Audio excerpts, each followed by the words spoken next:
it is never enforced while the one who makes it lives. So husbands and wives make a covenant with each other, and as long as one of them lives, it's not valid. One of them has to die. The Davidic covenant was invalid because David had to die in order for the covenant to kick into effect. You see how easy it is to rip apart the book of Hebrews? But we don't want to preach error, we want to preach the truth. Now here's your answer. Let's read it in the Restoration of Scripture's True Name Edition. Ephraim 9:16.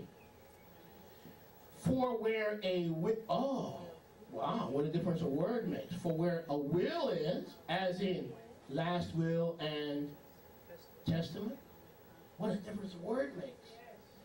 For where a will is presented, it shows the death of its maker. For where a will is, or a last will and testament, is in force only after men are dead. True? If you're making a will, is it valid? No, it does not become valid until the day you die. See the difference a word makes? So that for the will, or the last will and testament, is in force only after men are dead. Otherwise it is useless while the maker lives. For this reason, not even, listen, the first will, meaning in context the Torah was Yahweh's first will, was dedicated without blood. Does that make a difference between will and covenant? Hello? If I say to you, for where a covenant is not in effect until someone dies. True? False. But I say to you that a man or woman's last will and testament is not in effect until that person dies. Is that true? But in the King James it says covenant. We got a problem. That word covenant shouldn't be there. The word will should be there. Or testament. If it says testament, it's better. But in the King James and the NIV, it doesn't say testament or will. It says covenant. It makes it sound like in order to establish a covenant, Yahweh, the author of life, has to go around killing people or telling people to kill each other in order to establish a covenant. Now let me read to you. Turn to the neighbor and say he's going to read. Let's try that again. He's going to read.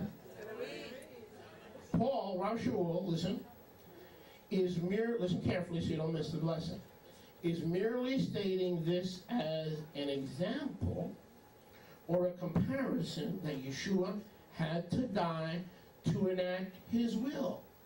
What was his will? Eternal forgiveness for the blood of the new priesthood. He died not to establish the covenant, because a covenant is never, turn to your neighbor and say never. A covenant is never established by death, but a will is always established by death. Did you get that? A last will is always established by death. A covenant is never established by death. That we should read, for the will is presented, it shows the death of its maker. Yeshua died not to make the New Testament.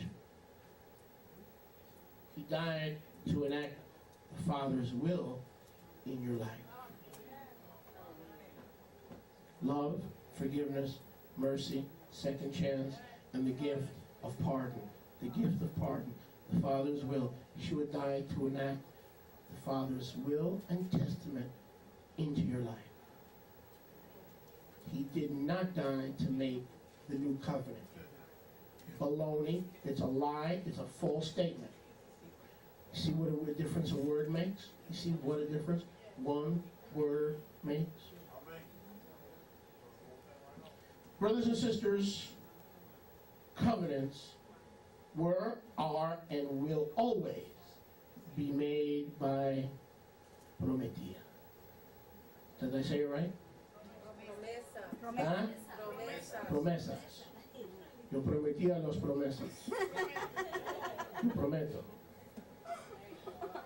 A covenant is always made by promesas. The vow, the promise. I'll say that again. A covenant, David, Edenic, Mosaic, whatever, is made by a vow. Every covenant in the scriptures was made not by death, but by a vow from the Elohim of the living. Yes, hallelujah. Yahweh doesn't have to commit murder to establish a covenant. That's right. Every promise and covenant was established by a vow, not by death. The will of a man or woman is established by his death. But when Yahweh establishes a covenant, it's by the word of promise or by the vow. Does any of this make sense? Baruch Hashem Yahweh. But hold on now. All 7 covenants of Scripture were established by a promise, not by the death of anyone. So it's wrong to say that a covenant is established by death. That is wrong. Take that word covenant out and put will. A will or a testament is established by death, but a covenant is always established by a promise. Amen? Now wait a second. What about the Brit Chadashah? What about the renewed covenant? Unlike the others, don't miss this now, unlike the others, the Brit Chadashah is the only one. Now you ever come across that weird word in the book of Ephraim? Better, better, better. And you're going, why? How can that be better than the Torah? How can anything be better than the Torah, right? How can anything be better than the Moadim? How can anything be better than Pesach, right? How can, better, better, better. It's like, and you're coming into the Messianic or Nazarene Israelite movement, and it's like, why? Why does the book of Ephraim keep talking about better? If all covenants are established by promise, why is the Brit Chadashah better than the other 6?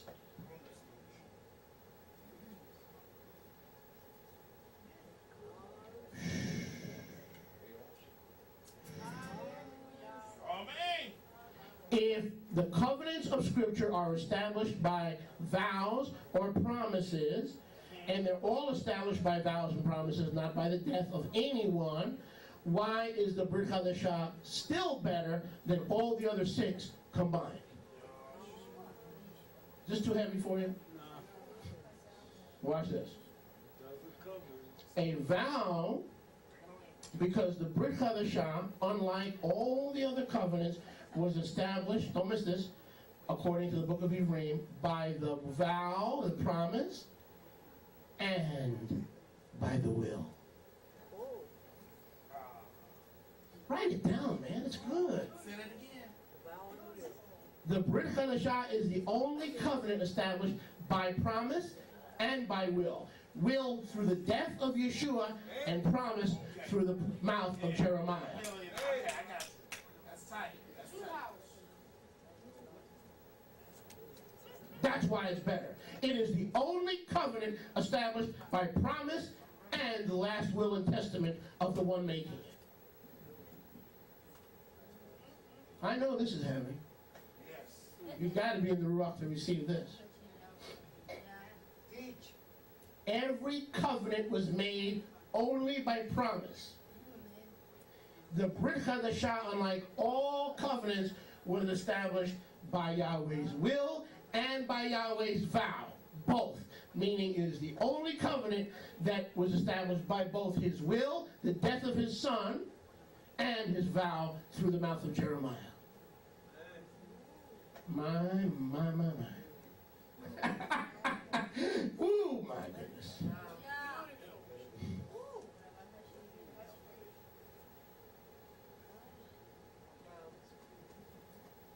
A vow based on Yirmiyahu 31:31.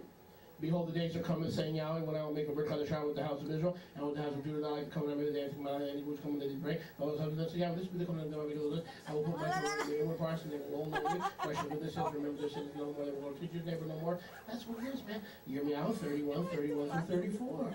That was the vow given through the Navi Yirmiyahu. But the will came through Yahweh's only begotten Son. Because Ephraim 1:1 tells us that in past days Yahweh spoke to us, to our fathers through the prophets, but in these last days he has spoken to us through his Son, through whom he made the worlds, the heir of all things.